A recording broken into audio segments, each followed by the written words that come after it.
Wanita ini sedang shopping di supermarket. Saat melunasi habis 800 uset. Wanita percaya diri mengambil kupon. Dengan jumlah yang benar harus dibayar. Pada akhirnya, tidak ada biaya sepeser pun untuk membawa pulang barang-barang. Mengandalkan ini, wanita itu bentuk grup penipuan kupon terbesar. Dalam beberapa bulan telah menghasilkan banyak uang. Dan film ini diadaptasi dari kisah nyata. Wanita ini bernama Connie. Adalah ibu rumah tangga. Sudah menikah bertahun-tahun tapi mereka belum punya anak. Hal ini membuat dia dengan suami menjadi jauh. Dan Connie selalu andalkan belanja untuk menghilangkan mood. Karena dia adalah istri yang perfeksionis.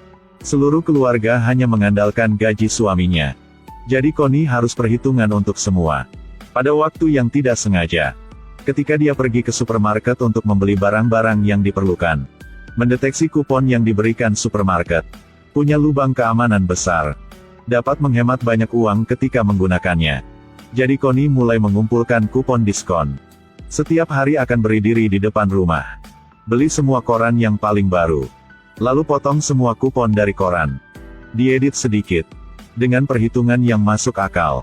Setelah datang dengan rencana belanja yang paling sempurna, dia akan mengandalkannya untuk melacak produk. Untuk berbelanja pada saat yang sama. Tidak peduli apakah membutuhkan kupon diskon atau tidak. Karena dia dapat dengan bebas membelanjakan uangnya dengan rencananya. Setelah memuat banyak barang di troli, saat bayar, maka tidak ada sepeser pun. Kasirnya juga langsung terkejut. Sejak saat itu, Connie menjadi kecanduan kupon diskon. Setiap hari coba untuk mengumpulkan yang banyak tanpa henti. Di bawah usahanya dia. Dengan cepat rumah dipenuhi dengan makanan dan peralatan lainnya. Sang suami, setelah melihatnya, menyalahkannya karena menghabiskan uang tanpa berpikir. Connie cepat membalas. Uang dikasih sama kamu tidak cukup buat beli tisu. Suatu hari, Connie buka kotak makanan nutrisi untuk menikmati. Setelah makan beberapa potong, mukanya langsung berubah. Tidak menyangka kotak makanan ini sudah expire. Connie langsung kirim email laporan ke supermarket. Untuk melindungi kepentingan pelanggan. Tetapi juga mengumpulkan sejumlah besar kupon dari supermarket. Ini membuat dia datang dengan ide baru. Connie memanggil tetangga Jojo untuk berbagi kegembiraan. Tapi segera mereka berdua menemukan masalah. Banyak kupon diskon seperti ini. Tapi ada expire. Mereka tidak dapat menggunakan semuanya dalam waktu singkat. Bukankah itu buang-buang uang?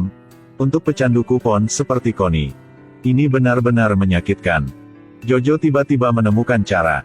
Ketika dia sedang streaming langsung, menemukan sesuatu.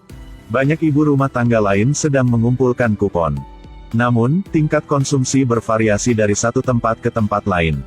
Jadi jumlah kupon yang diberikan juga berbeda. Beberapa orang memiliki begitu banyak sehingga mereka tidak bisa menggunakan semuanya. Dan ada juga orang-orang yang tidak punya satu pun. Jadi Connie ingin lewat sosmed. Jual semua kupon diskon yang tidak dipakai itu. Tapi jumlah kupon diskon yang mereka punya sekarang tidak cukup untuk rencana mereka. Jadi mereka mulai mencari informasi. Menemukan kebanyakan kupon diskon. Semua dicetak dari satu pabrik. Jadi mereka berdua tidak keberatan jarak jauh. Datang ke tempat print kupon diskon. Berapa hari di sini untuk mengecek situasi di sini. Akhirnya, target punya mereka adalah orang bekerja di pabrik ini. Connie setelah menggunakan segala cara untuk memanipulasi. Kebetulan melalui orang itu. Mengetahui informasi yang sering mereka cetak dalam keadaan darurat.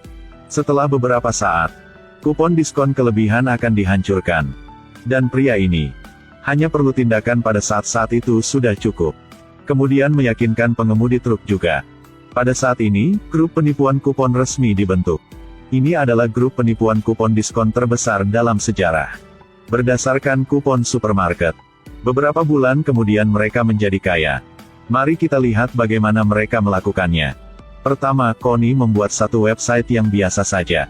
Lalu bekerja sama dengan orang di pabrik printing itu. Bawa kupon kelebihan kasih ke pengemudi truk transportasi. Melalui kurir untuk mengirim ke Connie. Setelah itu, Connie jual kupon di online. Dan Jojo melalui streaming untuk periklanan langsung. Dengan lancar dijual ke ibu rumah tangga di seluruh negeri. Dan gampang seperti itu, satu beritahu ke 10 orang, 10 beritahu ke 100 orang. Banyak orang di internet masih meragukan, tetapi masih mengirim pesan ke situs web itu. Langsung tertarik dengan semua kupon diskon. Tawar-menawar bagus seperti itu. Siapa yang tidak suka? Semua berbagi jobnya. Fokus kerja. Dengan cepat sudah banyak tamu akses sistem. Orderan setiap hari udah mencapai dengan 4 angka. Lalu Connie akan bawa kupon diskon ini. Berikan kepada staf pengiriman untuk mengirimkan barang ke pelanggan. Akhirnya penyelesaian satu transaksi. Bahkan dapat menyimpan alamat setelah penjualan. Dan seperti itu, di bawah koordinasi yang baik dari 4 orang. Konsumsi dengan cepat meledak. Tapi dengan cepat, penyebaran kupon membuat supermarket curiga. Ada supermarket yang hanya memberikan 1000 kupon diskon. Tapi menerima kembali puluhan ribu kupon. Tindakan ini menarik perhatian Ken. Bahkan mempengaruhi penyelidik supermarket. Untuk mengetahui kebenaran. Connie dan Jojo semua adalah pemula dalam profesi ini. Karena kejujuran situs web dan videonya, penyelidik dengan lancar menemukan mereka. Akun web mereka diblok. Connie baru sadar. Mereka telah ditargetkan oleh beberapa organisasi. Dalam keadaan darurat mereka pergi mencari peretas. Hacker kasih tahu mereka. Bersalah tapi melakukan hal yang bodoh seperti itu. Kemudian mulai berkhotbah untuk sementara waktu. Pertama harus hapus semua video punya Jojo. Sembunyikan IP punya website. Setelah akun bank di web telah dibuka, hacker akan pindah uang itu ke banyak rekening bank yang lain. Setelah beberapa saat manipulasi, semua isdone. Mereka harus bayar untuk hacker 10% dari keuntungan. Sekarang yang perlu mereka lakukan adalah istirahat dan menunggu semua sudah damai lagi. Dapat melanjutkan rencananya. Tapi penyidik belum menyerah. Dia lapor kasus ini ke FBI. Pada saat yang sama dengan bantuan penyidik lain. Kedua belah pihak telah menyelesaikan masalah hampir setengah tahun. Bisnis Connie dengan Jojo lancar terus. Mereka sudah menjadi wanita kaya. Sangat bersemangat sehingga dia mengabaikan peringatan peretas. Connie dibutakan oleh uang. Memutuskan untuk menarik uang hitam itu. Connie dan Jojo berpisah untuk bertindak. Terus pergi ke bank yang berbeda untuk menarik $1000. Mereka pikir hanya berubah menjadi barang nyata. Dapat menghabiskan uang ini. Jika memiliki $1000, apa yang harus belanjakan? Mereka berpikir berapa kali. Mereka memutuskan untuk berdagang senjata. Connie mulai berpikir.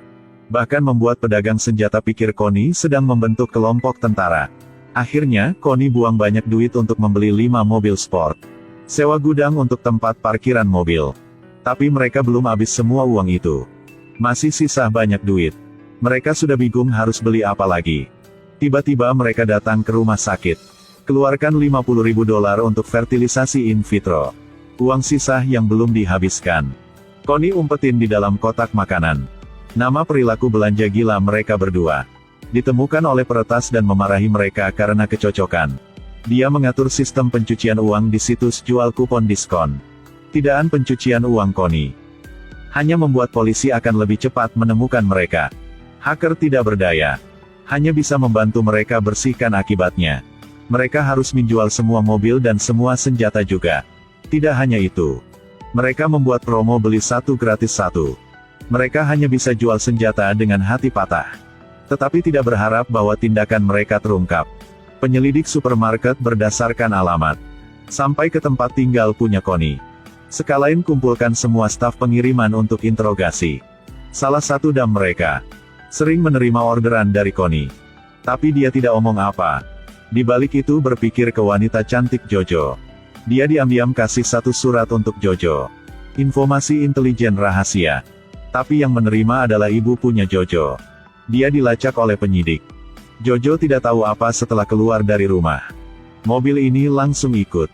Ini membantu para penyidik menyadari siapa dalang di baliknya. Dan malam itu Connie dan Jojo telah ditangkap. Penyidik memberikan bukti yang cukup. Lalu apa yang akan terjadi pada mereka berdua? Connie adalah dalangnya. Harus di dalam penjara setengah abad. Suaminya juga berubah. Menarik garis antara 2 orang. Dan katakan dia adalah saksi. Melihat Connie menggunakan kupon diskon shopping untuk banyak kali. Karena mereka berdua telah berselisih selama bertahun-tahun. Setelah uang kotor Connie disita. Properti dan uang simpanan atas nama suami juga kena. Dalam waktu Connie sedang kesulitan. Baru menyadari orang di samping adalah teman atau musuhnya. Dia sangat kecewa jadi minta cerai. Suami dia tidak ragu langsung setuju. Apakah Connie dan Jojo akan menerima keadaan seperti ini? Teman hacker punya mereka.